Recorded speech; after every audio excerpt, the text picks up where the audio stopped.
जय श्री कृष्णा। राधे राधे। 9वां अध्याय। श्री कृष्ण का क्रोधी मुनि दुर्वासा एवं ऋषि कन्या की कथा कहना। सूत जी बोले, इसके बाद नारद मुनि आश्चर्य से मेधावी ब्राह्मण की पुत्री का अद्भुत वृतांत पूछने लगे। हे मुने, वह मुनि पुत्री फिर उस तपोवन में क्या करती रही और किस मुनि ने उसके साथ विवाह किया? श्री नारायण बोले कि वहां उस पुत्री ने अपने पिता की रह रहकर याद आती थी। बार बार शोक करते हुए कई वर्ष बीत गए। उस शून्य आश्रम में उसकी दशा ऐसी हो गई जैसे अपने झुंड में से बिछुड़ने पर हिरनी की हो जाती है। नेत्रों से आंसू बहते रहे, हृदय जलता रहा, आहें भरती रही जैसे पिटारी में बंद सर्पिन रहती है हो, वैसे ही वह आश्रम में रहती थी और अपने दुख के पार की अवधि न देखती हुई चितातुर रहती थी। ऐसी कन्या के पास एक दिन भाग्य से प्रेरित उस वन में अपनी इच्छा से क्रोधी मुनि दुर्वासा आए, जिनको देखने मात्र से इंद्र भी थर थर कांपते हैं। ऐसे जटाजूट धारण किए हुए मानो साक्षात शिव ही हो। श्री कृष्ण बोले कि हे युधिष्ठिर, जिन्होंने बाल्यावस्था में तुम्हारी माता कुंती से सम्मानित होकर प्रसन्न हो देवताओं को आकर्षण कर देने वाली विद्या उन्हें दी थी, और जिन्होंने हे राजन मुझको भी सब देवताओं से पूजित रुक्मणी सहित बेलों के स्थान पर रथ में जोता था। श्री नारायण बोले कि हे नारद, दुर्वासा को रथ में बिठाकर वे दोनों जब रथ खींचने लगे तब राह चलते बड़ी तेज प्यास से रुक्मणी जी के तालू और ओष्ठ सूखने लगे। जब जल पीने की इच्छा से रुक्मणी जी ने मुझे इशारा किया तब कंधे पर रथ का जुआ रखे हुए चलते चलते मैंने अपने पैर के अग्रभाग से धरती को दबाकर भोगवती नदी को प्रकट किया, जिससे वह नदी ऊपर बहने लगी। उतने ही जल से महाराज में रुक्मणी की प्यास को बुझाया।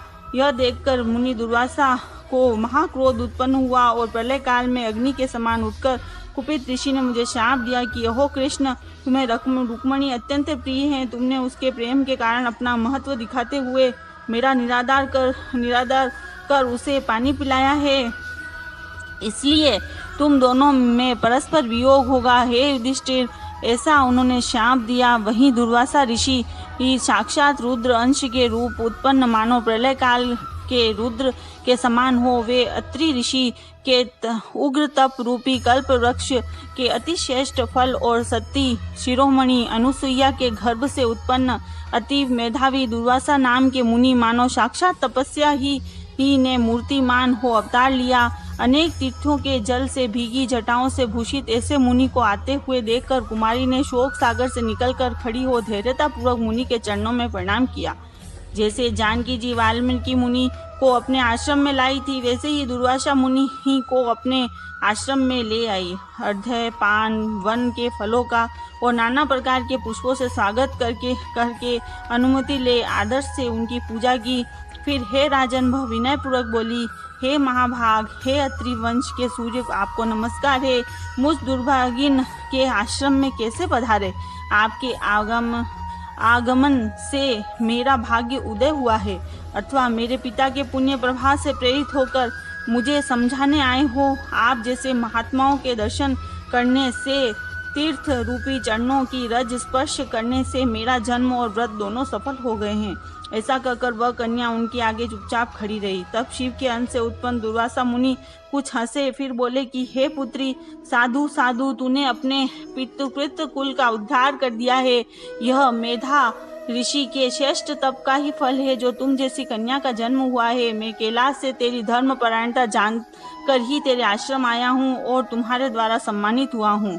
हे वरारोहे, मैं अब नारायण देव सनातन मुनि का दर्शन करने शीघ्र ही बद्रिकाश्रम जा रहा हूँ, जहाँ वे लोग कल्याणार्थ उग्र तप कर रहे हैं। कन्या बोली, हे ऋषि, आपके दर्शन से ही मेरा शोक रूपी समुद्र सूख गया है।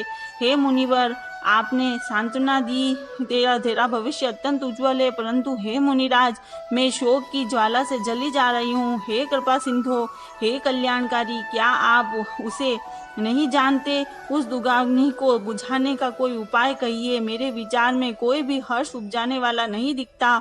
मेरे माता पिता भाई आदि कोई नहीं है जो मुझ दुख रूपी समुद्र से बचा सके। मैं कैसे जीऊँ? जिधर देखती हूँ उधर मुझे सुना ही सुना दिखता है।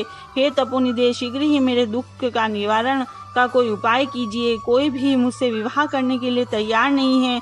यदि आप समय पर विवाह नहीं हुआ तो मैं धर्म भ्रष्ट हो जाऊंगी, इसका मुझे महाभय है। इसी कारण मैं रात में निद्रा आती है और न ही मुझे भोजन में रुचि होती है। हे ब्राह्मण, अब मैं मृत्यु चाहती हूँ, बस यही मेरा निश्चय है। ऐसा कहकर वह रोती हुई मौन हो गई। तब दुर्वासा उसके दुख का उपाय विचार करने लगे। श्री नारायण बोले, इस प्रकार मुनि कन्या के वचन सुनकर उनका अभिप्राय समझकर दुर्वासा मुनि उसके कल्याण का विचार कर अत्यंत कृपा की दृष्टि से उसकी ओर देखकर हितकारी वचन बोले।